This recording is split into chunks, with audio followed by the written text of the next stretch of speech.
औद्योगिक प्रशिक्षण संस्थेतील प्रथम वर्ष अभियांत्रिकी व्यवसायातील माझ्या सर्व प्रशिक्षणार्थी मित्रांनो, आपणास सर्वांस प्रेमपूर्वक नमस्कार. मी जयराम ससाने, गणित तथा चित्रकला निदेशक, स्वातंत्र्यवीर सावरकर, शासकीय औद्योगिक प्रशिक्षण संस्था नाशिक, आपले सहर्ष स्वागत करतो. कार्यशाळा गणित व शास्त्र, वर्कशॉप कॅल्क्युलेशन अँड सायन्स या विषयातील आकारमान, व्हॉल्यूम, मेन्सुरेशन, महत्व मापन यामधील पाठाचे अध्ययन आज करणार आहोत.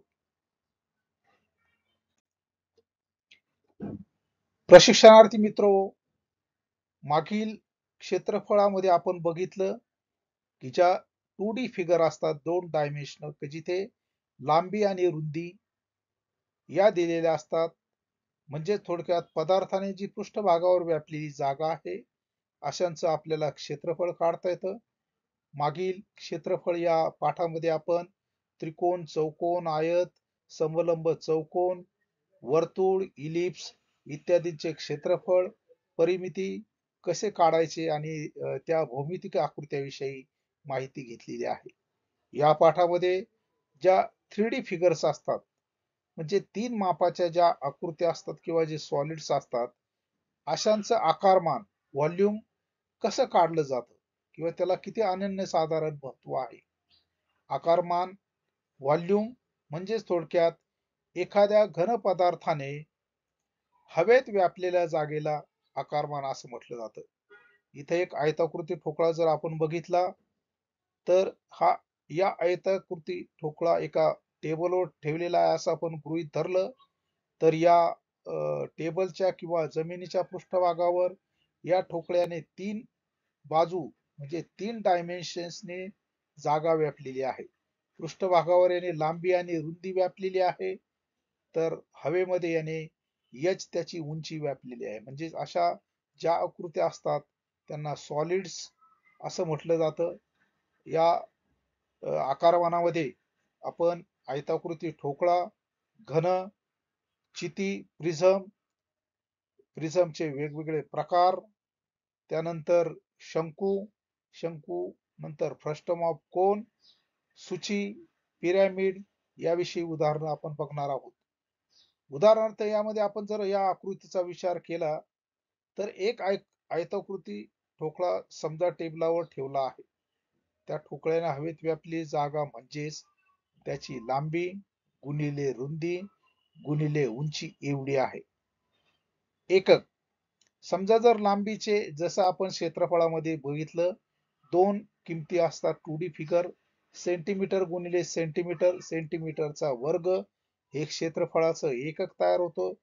त्याचप्रमाणे आकारमानामध्ये 3 लांबीच्या बाजू येत असल्यामुळं लांबी गुणिले रुंदी गुणिले उंची हे जर आयताकृती ठोकळ्याचं आपण सूत्र तयार केलं तर लांबी गुणिले रुंदी गुणिले उंची, इथे आपण समजा जी मापे आहेत ती सेंटीमीटर या एककात घेतलेली आहेत.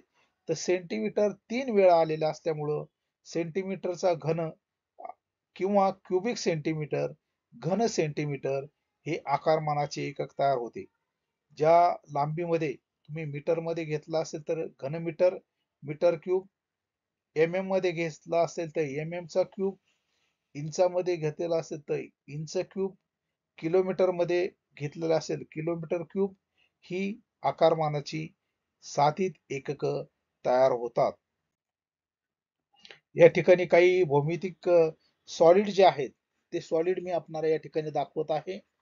क्यूब आहे, घन ज्याला आपण म्हणतो, सर्व बाजू सारख्याच आहेत. क्युबॉइड की जो सुरुवातीलाच आपण आयताकृती ठोकळा आकारमानामध्ये उदाहरण याचं बघितलेलं आहे. क्युबॉइड लांबी, रुंदी आणि उंची. या ठिकाणी एक कोन आहे शंकू, हा शंकूचा तळाची त्रिज्या आहे. ही ही याची सरळ उंची आहे.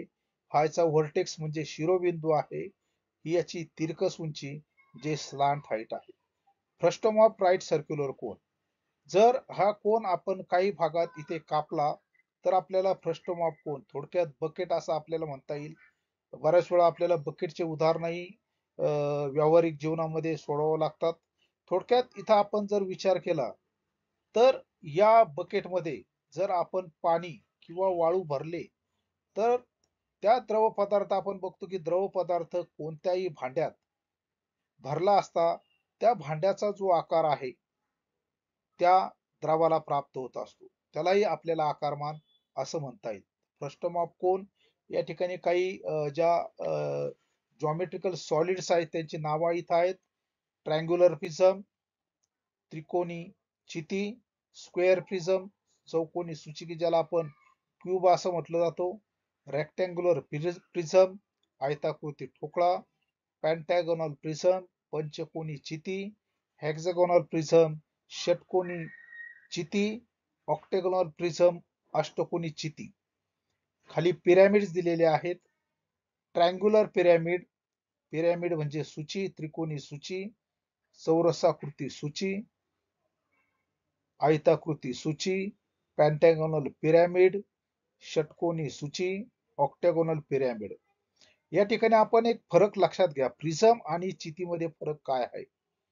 प्रिझम ज्या तळाच्या बाजू असतात त्याच्या इतर बाजू शिरोबिंदू असो तेवढ्या बाजूचे त्रिकोण त्या ठिकाणी तयार होतात. आता आपण या ठिकाणी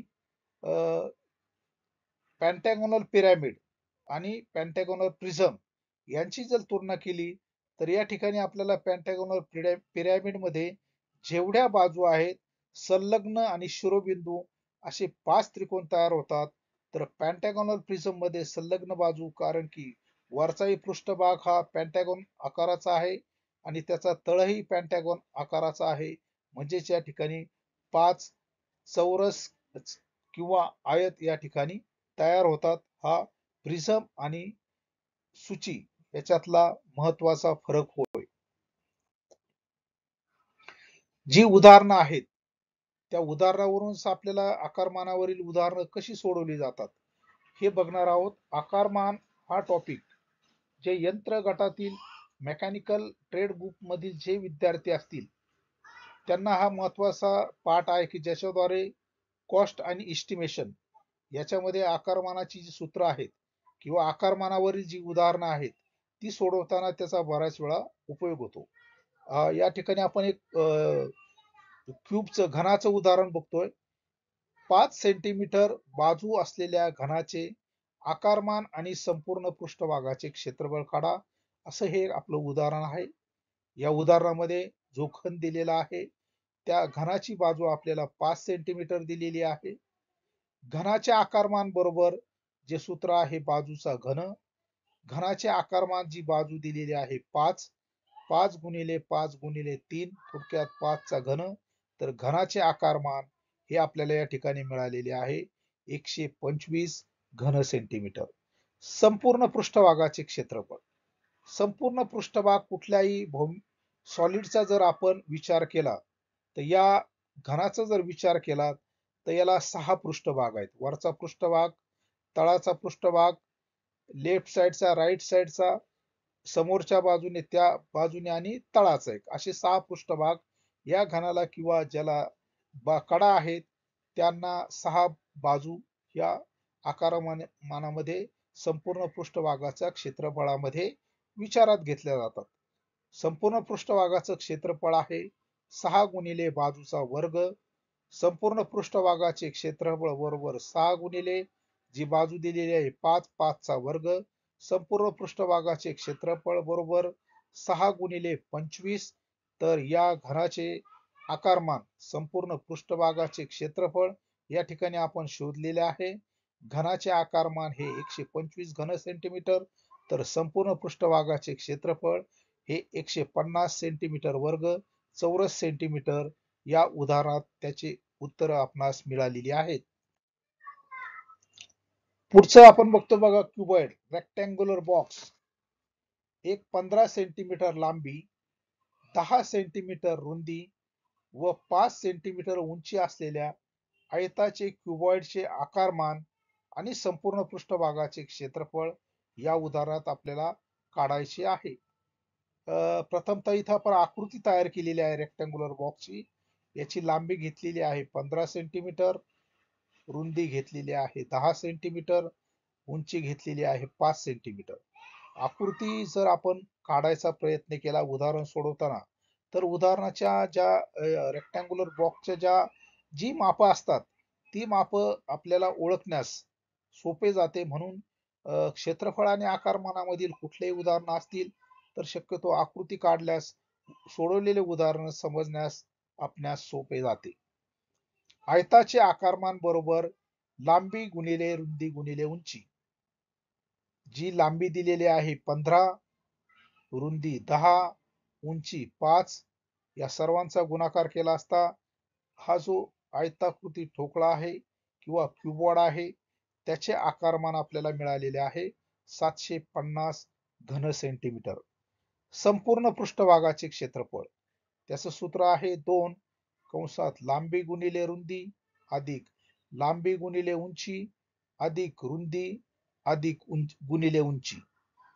संपूर्ण पृष्ठभागाचे क्षेत्रफळ बरोबर 2 कंसात L into B plus L into H plus B into H कंस पूर्ण.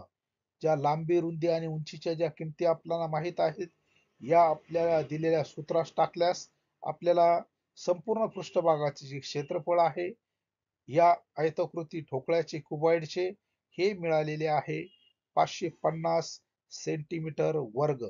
या ठिकाणी तुमच्या लक्षात येईल आकारमानाचं जे एकक दिलेलं आहे ते घन सेंटीमीटर मध्ये दिलेलं आहे, तर संपूर्ण पृष्ठभागाचे क्षेत्रफळ हे सेंटीमीटर वर्ग मध्ये दिलेलं आहे. म्हणजे इथं आकारमानाचं एकक वेगळं आहे आणि या ठिकाणी क्षेत्रफळाचं एकक सुद्धा वेगळं आहे. पुढील उदाहरण बघूया आपण. वृत्तचिती दंडगोल. खालील दंडगोलाचे आकारमान, संपूर्ण पृष्ठभागाचे क्षेत्रफळ व वक्र पृष्ठभागाचे क्षेत्रफळ. संपूर्ण पृष्ठभागाचे क्षेत्रफळ म्हणजे टोटल सरफेस एरिया, वक्र पृष्ठभागाचे क्षेत्रफळ म्हणजेच कर्व सरफेस एरिया. आता या ठिकाणी जे आपल्यास आकृती दिलेली आहे दंडगोलाची, ही अशी आडवी केलेली आहे. म्हणजे दंडगोलाच्या सूत्रामध्ये आपल्याला लांबी आणि उंची कधी घ्यायची हे ठरवायचं असेल तर शेजारी इथं आपण बघू शकता एक आकृती मी इथं दाखवलेली आहे. जर दंडगोल उभा ठेवला तर त्याची उंची विचारात घ्यावी. आकारमान व इतर किमती शोधताना लांबी दिलेली असेल तर L वापरावे व उंची दिलेली असेल तर H वापरावे. या उदाहरणामध्ये आपल्याला जो दंडगोल दिलेला आहे तो लांबीच्या दिशेने ठेवलेला असल्यामुळं आपण या ठिकाणी L हा सूत्रामध्ये वापरणार आहोत. दंडगोलाच्या आकारमानाचं सूत्र आहे पाय आर वर्ग L. पायची किंमत आपण जी स्टँडर्ड व्हॅल्यू आहे 22/7 किंवा 3.14 घेऊ शकता. या ठिकाणी जर सूत्रात जर किमती टाकल्या 3.14 गुणिले 25 गुणिले जी लांबी दिलेली आहे 15, तर आपल्याला दंडगोलाचे आकारमान मिळते 1178.571 क्युबिक सेंटीमीटर किंवा सेंटीमीटर क्यूब. संपूर्ण पृष्ठभागाचे क्षेत्रफळ. दंडगोलाच्या संपूर्ण पृष्ठभागाचे क्षेत्रफळाचे सूत्र आहे 2 पाय आर कंसात आर अधिक L. L लांबी त्याची दिलेली आर त्रिज्या 2 गुणिले 3.14 कंसात 5 अधिक 15. हे उदाहरण आपण सोडवल्यानंतर आपल्याला या उदाहरणात संपूर्ण पृष्ठभागाचे क्षेत्रफळ हे 125.714 स्क्वेअर सेंटीमीटर इतके मिळालेले आहे. वक्र पृष्ठभागाचे क्षेत्रफळ, कर्व सरफेस एरिया. दंडगोलाचे वक्र पृष्ठभागाचे क्षेत्रफळाचे सूत्र आहे 2 पाय आर L. 2 गुणिले 3.14 गुणिले 5 गुणिले 15, तर वक्र पृष्ठभागाचे क्षेत्रफळ या ठिकाणी आपल्याला त्याचं उत्तर मिळतंय 471.42 स्क्वेअर सेंटीमीटर. म्हणजेच या उदाहरणामध्ये आपण दंडगोलाचा आकारमान शोधलेला आहे, संपूर्ण पृष्ठभागाचं क्षेत्रफळ शोधलेलं आहे, तसेच वक्र पृष्ठभागाचे क्षेत्रफळ या 3 व्हॅल्यू आपण या उदाहरणामध्ये दंडगोलाच्या शोधलेल्या आहेत.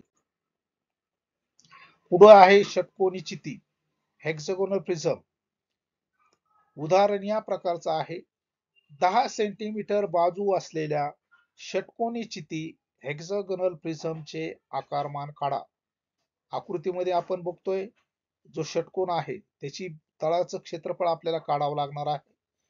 एस बरोबर बाजू दिली, एस म्हणजे षटकोनाची बाजू 6 सेंटीमीटर दिलेली आहे. षटकोनीची चिती आहे त्याची उंची आपणास दिलेली आहे 10 सेंटीमीटर. षटकोनी चिती हेक्सागोनल प्रिझमचं आकारमान सूत्र आहे एरिया ऑफ बेस गुणिले हाईट, म्हणजेच तळाचे क्षेत्रफळ गुणिले उंची. या षटकोनी चितीचा जर तळ बघितला आपण, तो षटकोनाचा आहे.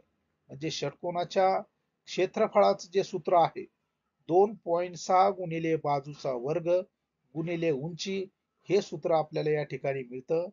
या ठिकाणी याचा जो बेस आहे, पाया जो आहे, हा षटकोनी आहे, म्हणून आपण या ठिकाणी षटकोनाचं क्षेत्रफळ या ठिकाणी घेतलेलं आहे. चौरसाकृती चिती असेल तर चौरसाचं क्षेत्रफळ आपण वापरू शकतो. पंचकोन असेल तर पंचकोनाचं वापरू शकतो क्षेत्रफळाचं सूत्र. म्हणजे चौकोनी चिती, पंचकोनी चिती याचेही आकारमान आपल्याला त्याच्या तळाच्या क्षेत्रफळावरून शोधता येते.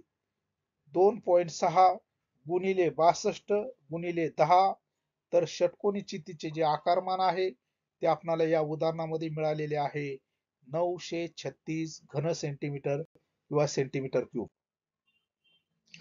पुढील उदाहरण आहे बघा आपलं पोकळ दंडगोल, ज्याला आपण रिंग ऑफ सिलेंडर असं म्हणू शकतो, किंवा पाईपच आपण उदाहरण असं या ठिकाणी घेऊ. आता बऱ्याच वेळा आपल्याला जी सॉलिड्स असतात, किंवा एम एस अँगल असेल, एम एस स्क्वेअर ट्यूब असेल, एम एस पाईप असेल, यांचं वजन आपल्याला काढायचं असतं. वजन काट्यावर न मोजता जर आपल्याला वजन काढायचं असेल तर आकारमानाच्या सूत्राच्या सहाय्याने आपल्याला भरीव पाईपचं किंवा पोकळ पाईपचं वजन शोधता येतं. कोणत्याही घनपदार्थाचे वजन काढताना खालील सूत्र आपण वापरलं पाहिजे. वजन बरोबर आकारमान गुणिले घनता छेद 1000. छेदाच्या ठिकाणी 1000 किंमत घेतल्यामुळे वजन हे किलोग्रॅम मध्ये मिळेल, न घेतल्यास वजन हे ग्रॅम मध्ये असेल. एक पोकळ पाईप दिलेला आहे आपल्याला. त्या पोकळ पाईप आतील त्रिज्या दिलेली आहे 2.4 सेंटीमीटर, बाहेरची त्रिज्या दिलेली आतील त्रिज्या दिलेली आहे 2 सेंटीमीटर व बाहेरील त्रिज्या दिलेली आहे त्याची 2.4 सेंटीमीटर व पाईपची उंची दिलेली आहे 10 सेंटीमीटर. तसंच या पाईपचं आपल्याला वजन काढायचं असल्यामुळं वजन काढताना जो धातू आहे त्याची घनता माहित असणं आवश्यक आहे. तर या उदाहरणामध्ये आपल्याला जो पाईप दिलेला आहे त्या पाईपची घनता 7.8 ग्रॅम पर घन सेंटीमीटर इतकी दिलेली आहे, की ज्याद्वारे आपल्याला या पाईपचं वजन काढणं सोपं जाईल. आकृतीमध्ये दाखवल्याप्रमाणे पाईपची उंची 10 सेंटीमीटर दिलेली आहे. त्याची आतला जो डायमीटर इंटरनल रेडियस जो आहे तो 2 सेंटीमीटर, एक्सटर्नल रेडियस दिलेला आहे आपल्याला 2.4 सेंटीमीटर. पाईपचं आकारमान बरोबर पाय 2.4 चा वर्ग, म्हणजे थोडक्यात बाहेरील त्रिज्येचा वर्ग वजा पाय आतील त्रिज्याचा वर्ग. तर इथं व्हॅल्यू मिळालेली आपल्याला 1.76 पाय सेंटीमीटर वर्ग. पाईपचे आकारमान 1.76 पाय गुणिले 10 बरोबर 55.3 सेंटीमीटर क्यूब. पाईपचे आकारमान 55.3 घन सेंटीमीटर हे इतके आलेले आहे. पाईपचे वजन शोधताना आपण या ठिकाणी उदाहरणामध्ये पाईपचा आकारमान शोधलेला आहे. पाईपचे आकारमान गुणिले घनता भागिले 1000. पाईपचा आकारमान शोधलेले आपण 55.3, जी घनता दिलेली आपल्याला 7.8 ग्रॅम पर घन सेंटीमीटर, छेदाच्या ठिकाणी 3. तर आपल्याला या ठिकाणी पाईपचं वजन मिळालेलं आहे 0.43134 किलोग्रॅम. शंकू कोन उदाहरणाद्वारे आपण या ठिकाणी बघूयात. 2 सेंटीमीटर त्रिज्या व 5 सेंटीमीटर उंची असलेल्या शंकूचे आकारमान आणि वक्र पृष्ठभागाचे क्षेत्रफळ आपल्याला या उदाहरणामध्ये शोधायचे आहे. शंकूच्या आकारमानाचे सूत्र आहे 1/3 पाय आर वर्ग एच.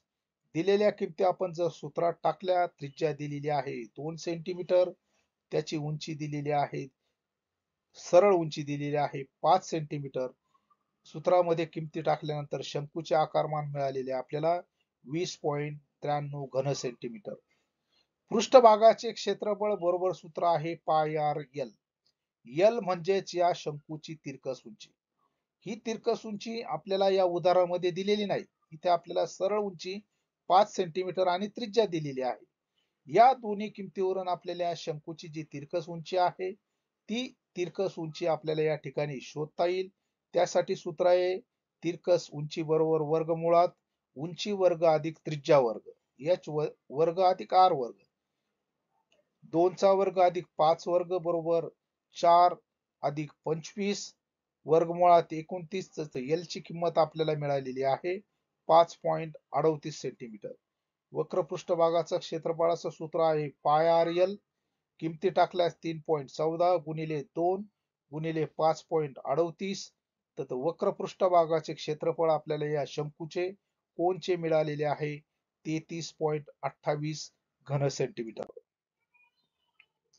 आता या ठिकाणी आपण एक उदाहरण बघतोय बघा सूचीचं. पिरॅमिड. एक पिरॅमिड दिलेला आहे आपल्याला ज्याची तळाची बाजू दिलेली आहे 5 सेंटीमीटर आणि उंची दिलेली आहे 8 सेंटीमीटर. त्याचा आकारमान आपल्याला शोधायचे. सूचीचे पिरॅमिडचे आकारमान बरोबर सूत्र आहे तळाचे क्षेत्रफळ गुणिले उंची. तळ पंचकोन आहे म्हणून दिलेल्या सूत्राप्रमाणे समभुज त्रिकोणाच्या सूत्रामध्येच वर्गमुळात 3/4 गुणिले 5 पंचकोन 5 7 बाजू असतील ते 7 सूत्रामध्ये आपल्याला ते वापरता येईल. वर्गमुळात 3/4 गुणिले 5 गुणिले बाजूचा वर्ग गुणिले उंची. सूत्रामध्ये किमती टाकल्या असता या ठिकाणी वर्गमुळात 3/4 याची संक्षिप्त रूप आपण केलेला आहे 0.433 गुणिले 5 चा वर्ग गुणिले 8 0.433 गुणिले 5 गुणिले 25 गुणिले 8 या सर्वांच्या किमती आपण शोधल्या असता गुणाकार केला असता सूचीचे पिरॅमिडचे जे आकारमान आहे या ठिकाणी आकारमान आपल्याला मिळालेले आहे 433 सेंटीमीटर क्यूब घन सेंटीमीटर. पुढील उदाहरण आहे बघा भरीव गोळा. भरीव गोळा त्याची आपल्याला त्रिज्या दिलेली आहे 3 सेंटीमीटर त्रिज्या असलेल्या भरीव गोळ्याचे आकारमान काढा असा हा प्रश्न आहे. या आकृतीमध्ये एक स्पेअर दाखवलेला आहे त्याची त्रिज्या दिलेली आहे 3 सेंटीमीटर. भरीव गोळ्याचे आकारमान काढण्याचे सूत्र आहे 4/3 पाय आर घन. 4/3 गुणिले पायची किंमत या ठिकाणी घेण्यात आलेली आहे 3.14. आपण 22/7 ही किंमत इथं वापरू शकता गुणिले 3 चा घन 4/3 गुणिले 3.14 गुणिले 27. भरीव गोळ्याचे आकारमान बरोबर 4/3 गुणिले 84.38. भरीव गोळ्याचे आकारमान आपल्याला या ठिकाणी मिळालेले आहे 113.04 घन सेंटीमीटर. आता बऱ्याच वेळा अशी काही आकारमानामध्ये आपल्याला उदाहरणं विचारली जातात की एका आकाराचं रूपांतर दुसऱ्या आकारात केल्यास त्याच्यामध्ये असणारी एखादी जी किंमत आहे ती कशा पद्धतीने सोडवता येईल यासाठी आपण एक इथं उदाहरण घेतलेलं आहे. एका 3 सेंटीमीटर त्रिज्या व 10 सेंटीमीटर लांबी असलेल्या दंडगोलाकृती बारचे फोर्जिंग करून त्याचे रूपांतर 5 सेंटीमीटर बाजू असलेल्या चिती प्रिझम मध्ये चौरसाकृती ठोकळ्यात केल्यास त्याची लांबी किती असेल. या ठिकाणी आपण आकृती काढलेली या किमती जो दंडगोल दिलेला आहे त्याची लांबी आपल्याला माहित आहे त्याची त्रिज्या माहित आहे. तर आपल्याला या ठिकाणी जो रेक्टँग्युलर बॉक्स जो दिलेला आहे त्याची बाजू माहित आहे परंतु त्याची लांबी आपल्याला काय करायची आहे शोधायची. अशा वेळेस दोन्ही जे सूत्र असतील दोन्ही आकारमानाची जे सूत्र असतील त्याचे आपल्याला काय करायचे कंपॅरिझन करायचे. म्हणजे थोडक्यात दंडगोलाचे आकारमान बरोबर चौकोनी चितीचे आकारमान. दंडगोलाच्या आकारमानाचं सूत्र आहे पाय आर वर्ग एल. तर जी चौकोनी चिती दिलेली आहे तिचं सूत्र आहे तळाचे क्षेत्रफळ गुणिले लांबी. तळ हा चौरसाकृती आहे म्हणून चौरसाचं क्षेत्रफळाचे सूत्र आपल्याला या ठिकाणी वापरायचं आहे पाय आर वर्ग एल बरोबर बाजूचा वर्ग गुणिले एल. आपल्याला या उदाहरणामध्ये हा जो बार आहे चौरसाकृती फोर्जिंग केलेला आहे त्याची आपल्याला लांबी शोधायची आहे. म्हणजेच लांबी बरोबर पाय आर वर्ग एल छेद बाजू वर्ग हे सूत्र तयार होईल. या सूत्रामध्ये किमती टाकला असता पायची किंमत इथं टाकलेली आपण त्रिज्याचा वर्ग घेतलेला आहे लांबी 10 घेतलेली छेदाच्या ठिकाणी बाजूचा वर्ग 5 गुणिले 5, तर लांबी 282.85 छेद 25 हा भागाकार केला असता हा जो चौरसाकृती बार आहे त्या चौरसाकृती बारची लांबी आपल्याला 11.31 सेंटीमीटर इतकी मिळालेली आहे. प्रशिक्षणार्थी मित्र, या पाठामध्ये आपण आकारमान म्हणजे काय, वेगवेगळ्या प्रकारचे जे जॉमेट्रिकल सॉलिड्स आहेत त्यांचे आकारमान कशा पद्धतीने काढायची त्याची सूत्रे, तसेच आकारमानाचा उपयोग आपल्याला आपल्या अभियांत्रिकी क्षेत्रामध्ये तुमच्या इंडस्ट्रियल लॅबमध्ये किंवा इंडस्ट्रियल वर्कशॉपमध्ये कशा पद्धतीने करता येईल किंवा प्रॅक्टिकल लाईफमध्ये एखादं वर्कशॉप तुम्ही टाकलेला असेल तर त्या ठिकाणी कॉस्ट एस्टिमेशनसाठी क्षेत्रफळ आणि आकारमान या टॉपिकचा निश्चितच आपल्याला फायदा होईल असे मला वाटते. धन्यवाद.